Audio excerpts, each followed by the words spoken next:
এবারে নজর রাখবো পরবর্তী খবরের দিকে। পারিশ্রমিক বৃদ্ধি এবং সামাজিক সুরক্ষার দাবিতে মহেশতলা পৌরসভায় 5 দফা দাবিতে স্মারকলিপি জমা দিলেন নির্মল বন্ধু এবং ক্লিন সিটি কর্মীরা। 35টি ওয়ার্ডের প্রায় 70 জন ভ্যাটের গাড়ি চালক সহ 1100 জন সাফাই কর্মী এদিন পৌরসভা চত্বরে জমায়েত হয়ে বঞ্চনার অভিযোগে ক্ষোভ উগরে দেন।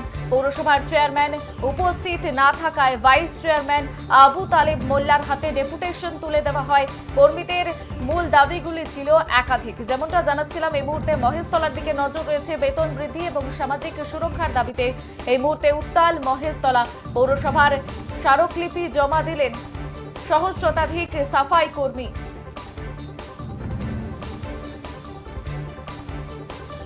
যেমনটা জানাচ্ছিলাম, পারিশ্রমিক বৃদ্ধি এবং সামাজিক সুরক্ষার দাবিতে মহেশতলা পৌরসভায় 5 দফা দাবিতে স্মারকলিপি জমা দিলেন নির্মল বন্ধু এবং ক্লিন সিটির কর্মীরা। 35টি ওয়ার্ডের প্রায় 70 জন ভ্যাটের গাড়ি চালক সহ 1100 জন সাফাই কর্মী এদিন পৌরসভা চত্বরে জমায়েত হয়ে বঞ্চনার অভিযোগে ক্ষোভ উগরে দেন। পৌরসভার চেয়ারম্যান উপস্থিত না থাকায় ভাইস চেয়ারম্যান আবু তালেব মোল্লার হাতে ডেপুটেশন তুলে দেওয়া হয়।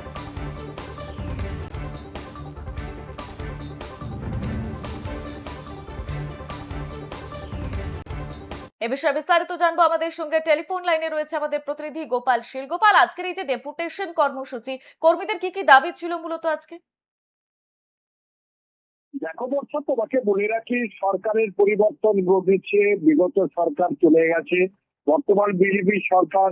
এর মধ্যে দক্ষিণ 24 পরগনা জেলার মহেশতলা পৌরসভা 35টি ওয়ার্ডের 70 জন ভ্যাটের গাড়ি চালক সহ প্রায় 1100 জন নির্মল বন্ধু বা সাফাই কর্মী, তারা কিন্তু আজকের বিক্ষোভ করেন এবং ডেপুটেশন জমা দেন। এবং প্রত্যেকের মুখে ছিল হুইসেল বা বাঁশি, তারা বাঁশি বাজিয়ে এই বিক্ষোভ করে। তাদের অভিযোগ 5 দফা দাবি রয়েছে। এই 5 দফা দাবির মধ্যে ছাড়গুলোকে দিয়ে তারা বুঝিয়ে দেন কর্মীদের বর্তমান বাজারে সামঞ্জস্য রেখে মাসিক পারিশ্রমিক বৃদ্ধি করতে হবে, সকল কর্মীর যেন পিএফ ইএসআই এর সুবিধা দিতে হবে, নির্দিষ্ট বার্ষিক ছুটির ব্যবস্থা করতে হবে, কর্ম অবস্থায় মারা গেলে তাদের পরিবারের জন্য এককালীন আর্থিক সাহায্য করতে হবে এবং দুর্ঘটনা বীমা চালু করতে হবে। এই নানান দাবি নিয়ে আজকের বিক্ষোভ করে। বিক্ষোভ শুনেছেন, ডেপুটেশন নিয়েছেন, তবে শেষ পর্যন্ত এখনো এর বা ডেপুটেশনের হয়ে কোনো কথা বলেননি। তবে পরবর্তীকালে দেখা যাবে কি পরিস্থিতি হয়। বেশ, ধন্যবাদ গোপাল। যেমনটা জানাচ্ছিলাম, এই মুহূর্তে যে খবরের দিকে আমাদের নজর রয়েছে, আজ কর্মীরা ডেপুটেশন জমা দিয়েছেন। কর্মীদের কি কি দাবি ছিল আপনাদের জানাই। কর্মীদের মূল দাবি ছিল বাজার দরের সাথে সামঞ্জস্য রেখে মাসিক বেতন বৃদ্ধি, পিএফ এবং ইএসআই চালু, বার্ষিক ছুটি, দুর্ঘটনা বীমা এবং কর্মরত অবস্থায় মৃত্যু হলে পরিবারকে এককালীন আর্থিক সহায়তা।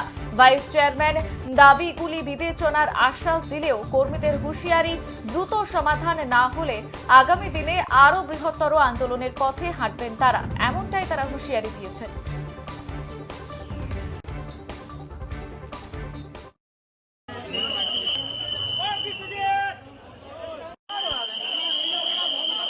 আজ পর্যন্ত আমাদের মাইনে বাড়লো না, সবার মাইনে বেড়ে গেল। আমাদের চেয়ারম্যান উইথ আমাদের যে মাননীয় মুখ্যমন্ত্রী সবার দিকে দেখছেন। আমরা যেরকম জনসাধারণের দিকে তাচ্ছিল্য, নোংরা কাজ করি বলে তাচ্ছিল্য পাই, তা আমরা কি ওনাদের কাছ দিয়েও সেটাই আশা করব? আমরা কি সেইটাই আশা করব? আমাদেরও দেখুন, আমরাও 5252 টাকা মাইনেতে আমরা আমাদের সংসার কী করে চলবে? একটা লোকের চলা মুশকিল, তো পুরো এর কী করে চলবে? হ্যাঁ, আমরা ডেপুটেশন জমা দেওয়ার জন্যই সবাই এসেছি। আপনাদের দাবি জমা তো হয়েছে। আপনাদের দাবি কি? আমাদের দাবি আমাদের মাইনে বাড়ছে না, আমাদের ইএসআই পিএফ কিছু নেই, আমাদের ভিতরে কথা হ্যাঁ আমাদের আমরা কোনো ফ্যাসিলিটি পাই না। আমরা সবথেকে বড় কথা, আমরা কোনো ফ্যাসিলিটি পাই না। আমাদের একদিন ছুটি হলে সেই ছুটির পয়সা আমাদের কাটা যায়। 26 দিনের পয়সা পাই, কিন্তু আমাদেরকে 30 দিনের ময়লা তুলতে হয়। কেউ কারোর ময়লা ফেলে দেয় না, সেই রবিবারে যে ময়লাটা জমিয়ে রাখে সেটা সোমবারেও দেয়। আমরা সেরকম ভাবি নিয়মে যেরকম 30 দিনই হিসাবে আমাদের একদিন এখনকার পরিস্থিতি করেছে, একদিন কামাই করলেও আমাদের মাইনে কেটে নেবে।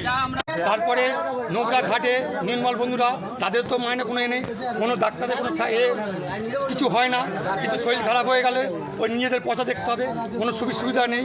এবং আমাদের মূল দাবি হচ্ছে মাইনা অবিলম্বে বাড়াতে হবে, প্লাস এসআইপিএফ আমাদের করতে হবে। এইটুকুনি আমার মূল লক্ষ্য। আমাদের 70 জনকে দেওয়া হয়। আর নির্মাণ বন্ধু মানে 1100 1200 5000 টাকা করে পায়, তাও কোনো সময় 5000 পায় পেলো না, কেটে নেয়। আগে ছুটি হলে কেটে নেয়।